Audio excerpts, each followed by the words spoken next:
Olá pessoal, tudo bem?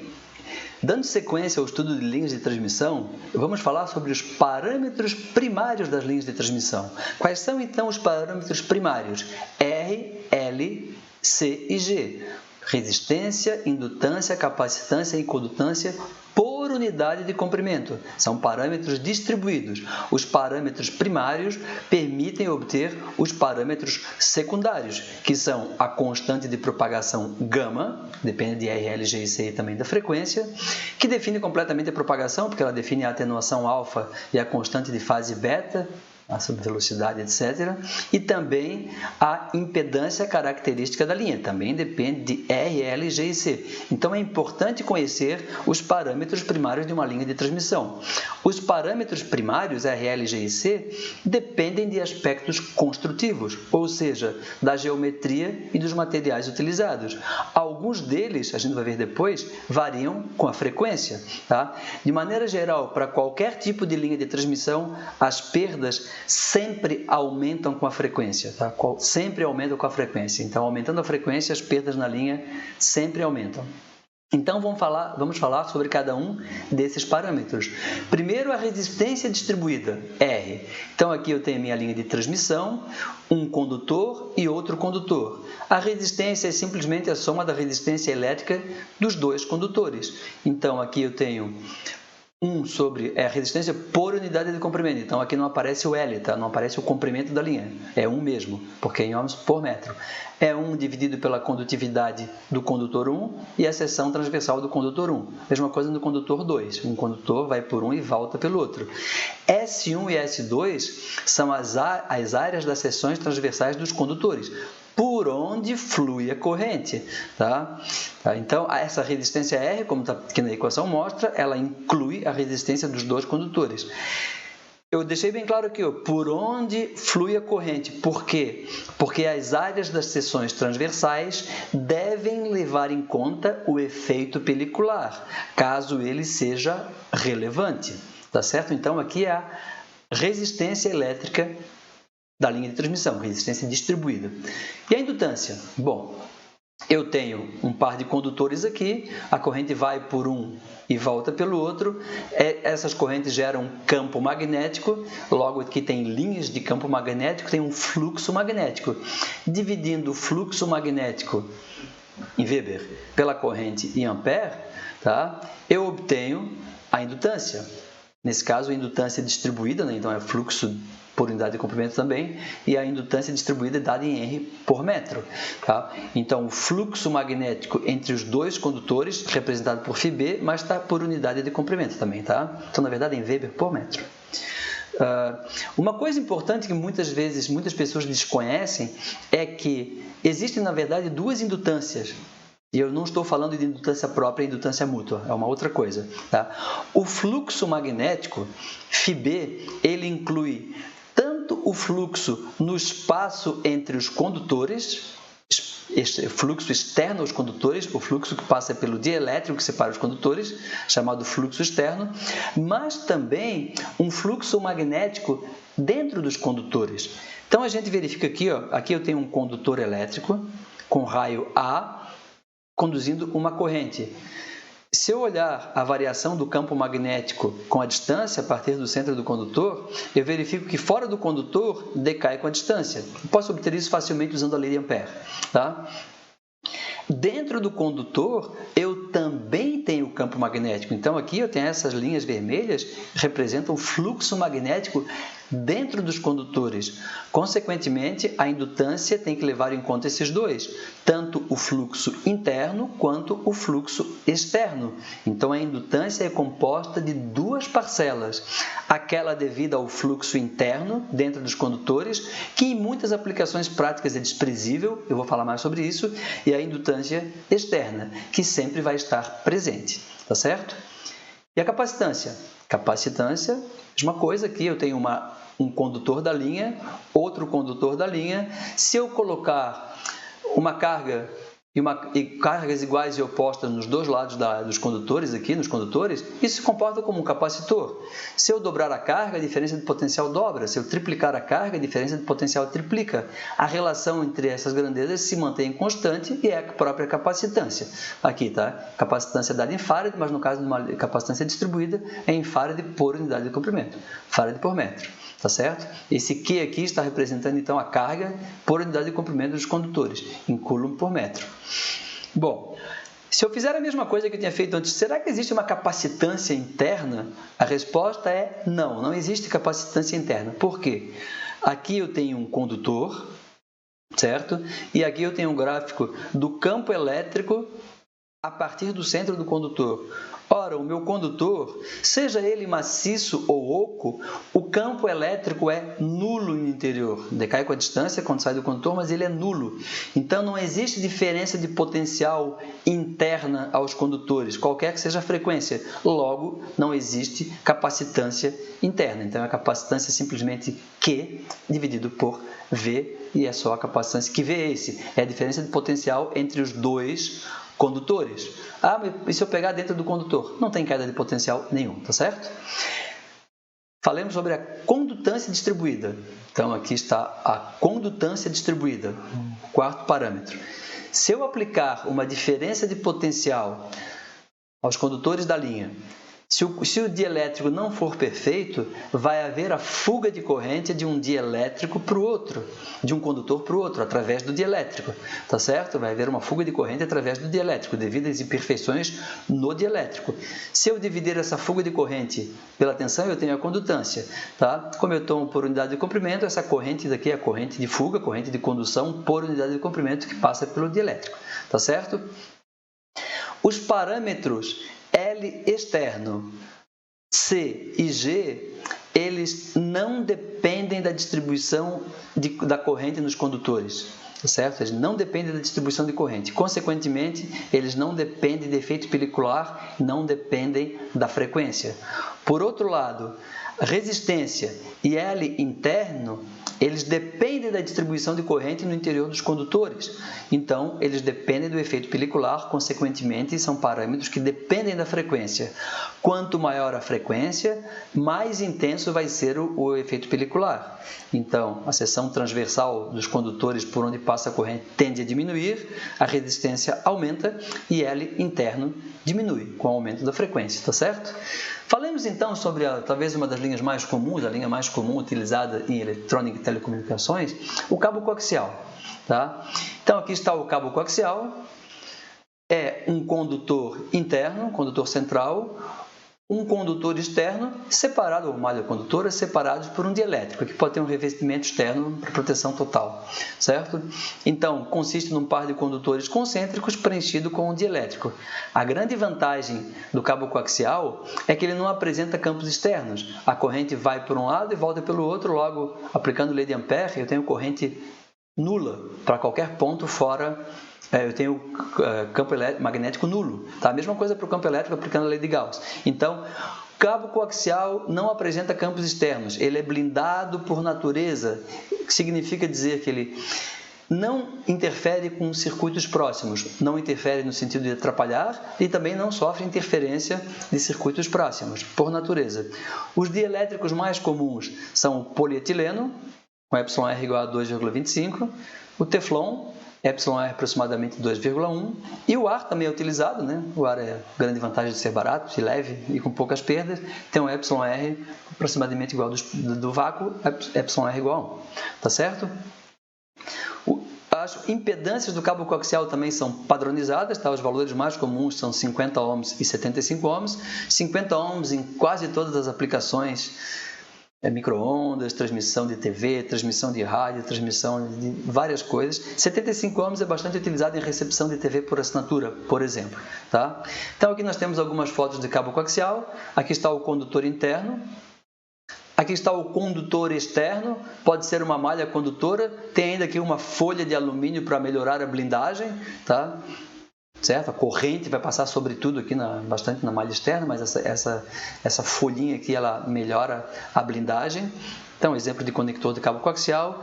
Aqui tem um cabo coaxial para grandes potências preenchido com ar, como eu falei, o ar é mais barato, o ar é mais leve e o ar tem menos perdas. Mas para manter o condutor interno na sua posição e garantir que a impedância seja 50 ohms, nesse caso aqui é 50 ohms, é necessário um dispositivo, nesse caso aqui um dispositivo de plástico, uma hélice que mantém os condutores nas suas posições, tá certo?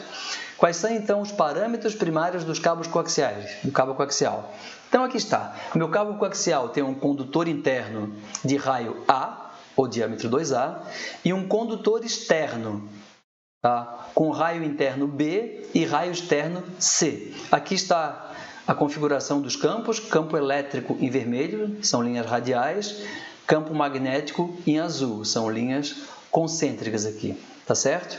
Isso pode ser obtido facilmente usando lei de Gauss e lei de Ampère, não é o escopo aqui dessa disciplina.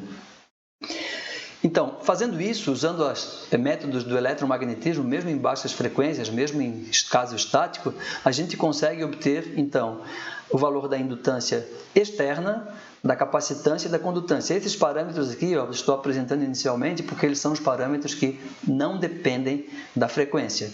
Então, o L externo em R por metro, a capacitância em farad por metro e a condutância em siemens por metro. A condutância, tá, depende da condutividade do dielétrico, σd, tá? A capacitância depende da permissividade do dielétrico, epsilon, e o L externo depende da permeabilidade do dielétrico, que é sempre μ0. Os materiais utilizados são não magnéticos. E depende também de B e A, as dimensões, o raio do condutor interno, tá? E o raio interno do condutor externo. Aqui, ó, na verdade, eu não tenho, se o condutor aqui for um condutor perfeito, por exemplo, eu não tenho campos dentro dos condutores, tá certo? Ele vai falar mais sobre isso. Para qualquer linha de transmissão, qualquer que seja a configuração, não apenas cabo coaxial, essas relações aqui, ó, estou apresentando sem demonstração, elas são válidas. O produto do L externo por C é igual a μ0 epsilon. Dividindo C por epsilon é a mesma coisa que dividir G por σd. Pode observar aqui, essas equações são bastante similares, só troca aqui o epsilon e σd.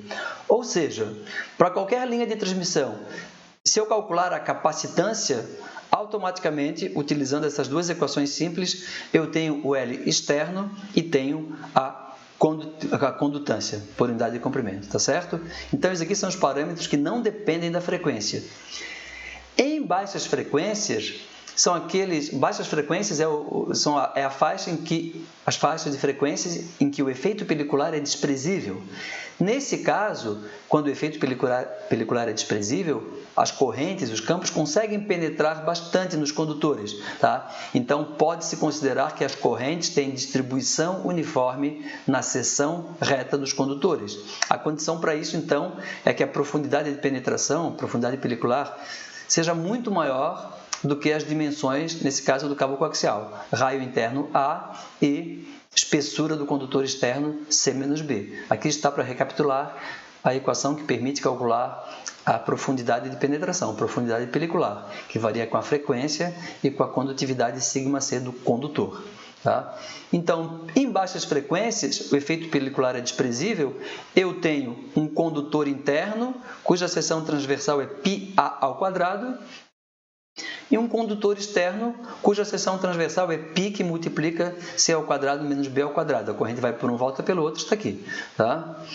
A indutância interna é um pouquinho mais difícil de calcular, tá? Ela leva em conta duas parcelas. A primeira parcela se deve ao condutor interno, μ0 sobre 8π, curioso, não depende das dimensões, e a parcela devido ao fluxo interno no condutor externo, bem mais complicado aqui. Tá? Em altas frequências, o efeito pelicular é intenso. Então, nesse caso, as correntes fluem pela periferia externa do condutor interno e pela periferia interna do condutor externo. Então, eu tenho corrente onde eu tenho campo, onde eu tenho os campos. Então, os campos estão na parte externa do condutor interno, um pedacinho bem pequenininho, porque penetra bem pouco. Se for condutor perfeito, não tem penetração nenhuma, tá? Para condutores reais penetra um pouquinho. E também na periferia interna do condutor externo. A condição para efeito pelicular intenso, altas frequências, é que a profundidade de penetração seja muito menor do que as dimensões do cabo coaxial. Tá? Nesse caso, a gente pode utilizar a aproximação para resistência. A área da seção transversal agora é o perímetro vezes a profundidade pelicular, a gente já viu isso, tá? Para os dois condutores. E a indutância interna é um pouquinho mais complicado, mas também dá para resolver utilizando equações analíticas. Aqui estão, o que a gente observa? A gente observa que se aumentar a frequência, aumentando a frequência, diminui delta. Diminuindo delta, aumenta a resistência, consequentemente aumenta as perdas, né? Aumenta com a frequência, já tinha falado sobre isso. E a indutância interna, ela diminui, ela é proporcional a delta. Então, aumentando a frequência, diminui delta, diminui L interno. É claro, no miolo dos condutores não vai mais ter corrente, logo não vai mais ter fluxo, logo não vai mais ter indutância interna, ela tende a diminuir bastante, tá certo? Vamos ver um exercício aqui, tá? Então, um cabo coaxial oco, ele preenchido com ar, tem condutores de alumínio, aqui está dada a condutividade do alumínio, material não magnético, com as dimensões A igual a meio milímetro, B igual a 4 milímetros e C igual a 4,5 milímetros. A pergunta é: a indutância interna representa qual porcentagem da indutância total em 3 frequências diferentes, em corrente contínua, frequência 0, em 10 MHz e em 100 MHz. Tá? Eu vou calcular inicialmente a parcela que não depende da frequência, que é a indutância externa. Tá? A indutância externa, então, é μ0 sobre 2π ln de B sobre A. Aqui, como tem B dividido por A, eu posso utilizar em milímetros diretamente. Tá? Então, só que μ0 é 4π vezes 10 a menos 7 Henry por metro. Então, resulta em Henry por metro. Fazendo as contas aqui, ó, 416 nanohenry por metro. Essa é a parcela da indutância que não depende da frequência, indutância externa. Em corrente contínua, eu tenho adicionalmente uma indutância interna, que está dado aqui. É só substituição de valores, tá? Então, tem que substituir os valores. De novo aqui, como eu tenho C ao quadrado, dividir por C ao quadrado, etc., eu posso utilizar tudo em milímetros também, tá? Fazendo as contas, façam. Eu tenho uma indutância interna de 57,4 nanohenry por metro, tá? Isso representa, fazendo as contas aqui, ó, a indutância interna representa 0,121, ou seja, 12,1% da indutância total. Isso não é desprezível, tá? Se vocês têm um salário e alguém corta 12,1% desse salário, vocês vão saber que isso não é um valor desprezível. Então, isso pode ter influência prática. Em linhas de transmissão de potência, por exemplo, pode ser em corrente contínua, mais comum em 60 Hz, a indutância ela é relevante nos cálculos de fluxo de potência, etc. E uma indutância interna não é desprezível nesse caso, para baixa frequência, em que o efeito pelicular ele é desprezível, tá certo? Então, a indutância interna é relevante em baixas frequências, em corrente contínua também. Tá? E em 10 MHz? Bom, em 10 MHz, aqui estão as dimensões do cabo, a profundidade pelicular, profundidade de penetração em 10 MHz, só substituição de valores, tá? Π vezes F, que é 10 MB, μ0, 4π vezes 10 a menos 7, vezes a condutividade do alumínio, está dado aqui. Eu faço isso, eu tenho 0,0252 milímetros. Então, isso é muito menor do que as dimensões do cabo. Tá? Logo, em 10 MHz, o efeito pelicular é intenso. Eu vou utilizar as equações de altas frequências. Então, substituição de valores, nós já temos a equação aqui. De novo aqui, ó, se eu utilizar delta em milímetros, A e B em milímetros, eu não preciso transformar para metros, porque vai ter um vai dividir pelo outro. Então, eu resulto numa indutância interna de 5,63 nanohenry por metro. Dividindo a indutância interna pela indutância total, está tudo em nanohenry aqui, tá? Isso, a gente chega à conclusão que a indutância interna em 10 MHz é 1,34% da indutância total. Esse valor aqui ele já tende a ser desprezível, até porque existe uma imprecisão sobre várias coisas, as próprias dimensões, o valor da condutividade exata do alumínio, isso varia com a temperatura, varia com a frequência, varia com o tipo de alumínio, etc. Então, isso daqui já começa a ser desprezível. Então, em 10 MHz, a indutância interna ela é bem menos relevante. Em 100 MHz, os cálculos são basicamente os mesmos. Se 10 MHz é alta frequência, 100 MHz obviamente é alta frequência também, então a profundidade pelicular, a profundidade de penetração é bem menor, o efeito pelicular é bem mais intenso e a indutância interna diminui, consequentemente ela representa uma porcentagem menor da indutância total. Então o pessoal que trabalha com telecomunicações, frequências mais elevadas, ignora completamente a existência da indutância interna. Nem sabe que existe, na verdade, a maioria das pessoas. Tá? Já o pessoal que trabalha em baixas frequências, sistemas de transmissão de energia, por exemplo, aí ele tem que levar em conta a indutância interna. Tá? Impedância do cabo coaxial. O que é a impedância do cabo coaxial? Desprezando as perdas, a impedância do cabo coaxial é raiz de L sobre C, tá certo? Onde L... já estou tratando aqui em altas frequências, tá? Então, eu estou desprezando a indutância interna. Aqui está a indutância, que é a indutância externa, e a capacitância. Tá? Logo, a impedância característica do cabo coaxial depende do εr do dielétrico, tá aqui, e depende das dimensões B e A. Então, na hora de projetar um cabo coaxial para ter uma determinada impedância, 50 ohms, por exemplo, em função do dielétrico utilizado, eu ajusto a razão B sobre A para obter a impedância requerida. Tá? Aqui tem um gráfico, na verdade, dois gráficos que mostram a variação da atenuação num cabo coaxial em função de B sobre A e também a capacidade de transmissão de potência. Eu não posso aumentar a potência ilimitadamente, porque isso vai fazer com que o campo elétrico aumente bastante. Então, se o campo elétrico for suficientemente alto, ele pode romper a rigidez dielétrica do material. Rigidez dielétrica é o valor máximo de um campo elétrico que o material suporta até que ele seja ionizado, que ele deixe de funcionar como dielétrico, tá? Então, isso limita a capacidade de potência. Então, equacionando aqui, nós não estamos mostrando equacionamento, nós temos o gráfico da atenuação e da capacidade de potência em B sobre A. Aqui, então, eu tenho os valores ótimos de B sobre A que maximizam a capacidade de transmissão de potência e minimizam a atenuação no cabo, tá certo? Esses valores de B sobre A, o que minimiza a atenuação é 3,59 e o que maximiza a potência máxima que o cabo pode transmitir é 1,65. Aqui está o valor da potência transmitida num cabo coaxial. Se eu coloco o valor máximo de campo elétrico permitido, eu vou ter a potência máxima que ele pode suportar, tá certo? Se o cabo for preenchido com ar, εr igual a 1, utilizando esses valores aqui, de B sobre A, eu tenho que a atenuação mínima corresponde a um Z0 de 76,7 ohms e a potência máxima corresponde a um Z0, uma impedância característica de 30 ohms, tá certo? Se eu utilizar o polietileno, εr igual a 2,25, a atenuação mínima é conseguida por uma impedância característica de 51,1 ohms e a potência máxima para 20 ohms. Então, resumindo, os valores padronizados de cabo coaxial, tá, de 50 ohms e 75 ohms, eles são um compromisso entre atenuação mínima e potência máxima. Então, esses valores não foram escolhidos à toa. São os valores que minimizam a atenuação e maximizam, um compromisso, né? E maximizam a capacidade de transmissão de potência do cabo coaxial. Tá? Aqui nós temos um exemplo de uma folha de catálogo de cabo coaxial, tá certo?